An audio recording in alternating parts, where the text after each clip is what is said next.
50 euro kuljum.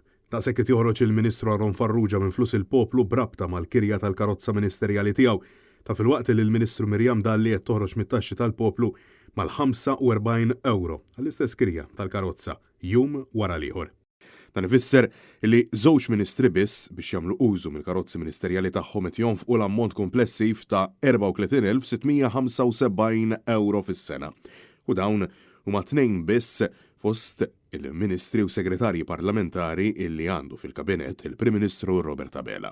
L-informazzjoni ħarġet minn domandi parlamentari li saru mid-deputat nazzjonalista Claudette Buttigieg fejn ġie spjegati li bejn wieħed u ieħor din hija r-rata ta' kirja l-vetturi elettriċi ministerjali. Jidher illi il-kirjiet tal-vetturi ministerjali inkluż tal-Prim Ministru nnifsu ivarjaw minn wieħed għal ieħor tant illi fil-waqt li Aron Farrugia jonfoq 100 euro kull jumejn biex jiġri bil-karozza minn posta l-ieħor, il-Ministru tal-Finanzi Clyde Caruana ma jonfoqx ċenteżmu għaliex jagħmel użu mill-karozza personali tiegħu.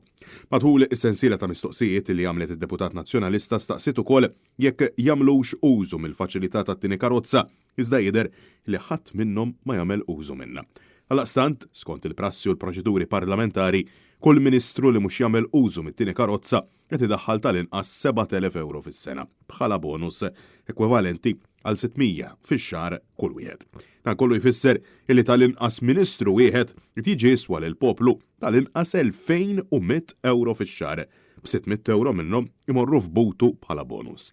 Dan apparti l-paga bażika ministerjali kif ministru jidaħħal aktar minn 56,000 euro fis-sena fil-waqt li segretarju parlamentari għandu ftit inqas minn 54,000 euro.